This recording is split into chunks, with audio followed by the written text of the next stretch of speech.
যেতিয়া আমি যিকোনো এটা নতুন কাম কৰিবলৈ আগবাঢ়ো তেতিয়াই আমাৰ বুকুখন অলপ কঁপিবলৈ আৰম্ভ কৰে।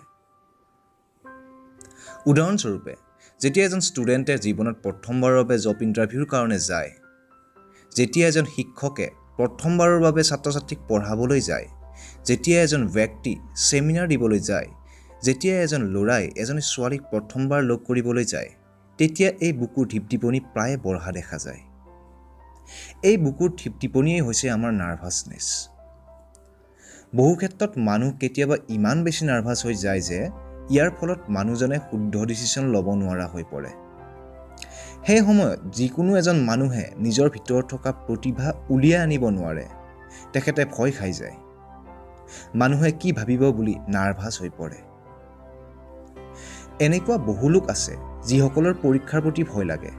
বহুতো ষ্টুডেণ্টে ইণ্টাৰভিউৰ নাম শুনিলেই ভয়ত আক্ৰান্ত হৈ পৰে। আজি আমি এই ভিডিঅ'ৰ জৰিয়তে নাৰ্ভাছনেছৰ পৰা পৰিত্ৰাণ পোৱাৰ কাৰণে আপোনালোকৰ আগত কেইটামান সমাধানৰ বিষয়ে আলোচনা কৰিম। আশা কৰোঁ ভিডিঅ'টো আপোনালোকে অন্তলৈকে চাই থাকিব। নাৰ্ভাছনেছৰ পৰা বচাৰ প্ৰথম উপায়টো হৈছে নিজৰ লক্ষ্য উদ্দেশ্যৰ ওপৰত ধ্যান ৰাখক। আমাৰ মাজত এনেকুৱা বহু লোক আছে যিসকলে নিজৰ লক্ষ্য উদ্দেশ্যত ধ্যান দিয়াৰ পৰিৱৰ্তে আনে কি ভাবে নাভাবে তাৰ ওপৰতহে বেছি ধ্যান দিয়ে।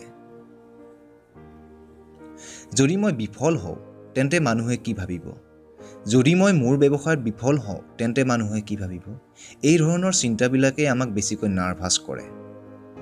সেইকাৰণে আপুনি কেৱল নিজৰ লক্ষ্য উদ্দেশ্য অৰ্থাৎ আপুনি কৰি ভাল পোৱা কামটোৰ ওপৰত বেছিকৈ ধ্যান দিয়ক। মানুহে কি নাভাবিব এই চিন্তাটো মনৰ পৰা উলিয়াই দিয়ক। দ্বিতীয় উপায়টো হৈছে আপুনি নিজকে বুজাবলৈ চেষ্টা কৰক। যদি কেতিয়াবা আপুনি বেছিকৈ নাৰ্ভাছ হয় তেন্তে কিছু সময়ৰ কাৰণে সকলো পাহৰি যাওক আৰু এইটো ভাবক যে যদি অন্য এজন ব্যক্তি আপোনাৰ দৰে পৰিস্থিতিত পৰে তেন্তে আপুনি তেওঁক কি উপায় দিলেহেঁতেন। এনে কৰাৰ ফলত দেখিব যে আপুনি নিজৰ নাৰ্ভাছনেছ নিজেই আঁতৰাবলৈ সক্ষম হৈছে। তৃতীয় উপায়টো হৈছে আপুনি নিজকে নিজে ব্যস্ত ৰাখক। যেতিয়াই আপুনি নাৰ্ভাছ হয় তেতিয়াই নিজকে আপুনি ভাল পোৱা কামবিলাকত ব্যস্ত ৰাখক। যেনে ধৰক হৈ যোৱা ক্ৰিকেট মেটচ এখনৰ কথাই ভাবিল অথবা আপোনাৰ প্ৰিয় এটি গীতেই গুণগুণালে। অবিৰতভাৱে এনে কাৰ্য কৰাৰ ফলত আপোনাৰ নাৰ্ভাছনেছ কিছু পৰিমাণে হ'লেও দূৰ হ'ব। চতুৰ্থ উপায়টো হৈছে আপুনি এবাৰ ভাবক খুব বেছিতে কি হ'ব পাৰে। যদি আপুনি ক'ৰবাত ইণ্টাৰভিউ দিবলৈ গৈছে অথবা আন যিকোনো কাম কৰিবলৈ গৈছে তেন্তে ভাবক আপোনাৰ কাম বেয়া হ'লে খুব বেছিতে কি হ'ব পাৰে। যদি আপোনাৰ ইণ্টাৰভিউ বেয়া হয় তেন্তে খুব বেছিতে আপুনি চাকৰি নাপায়। তাতকৈ বেয়াটো আৰু একো হ'ব নোৱাৰে। গতিকে কেতিয়াও ভয় নাখাব। বিবেকেৰে কাম লওক আৰু আগবাঢ়ক। আপোনাৰ কাষত হাজাৰটা সুযোগ আহিব। পঞ্চমটো উপায় হৈছে কোনো এটা কাম কৰাৰ আগতে আপুনি ভাল পৰিকল্পনা কৰি লওক। হয় বন্ধু, যেতিয়া আপুনি যিকোনো এটা কাম কৰাৰ আগতে কামটোৰ বিষয়ে ভালদৰে পৰিকল্পনা কৰি লয় তেন্তে আপুনি কেতিয়াও নাৰ্ভাছ নহয়।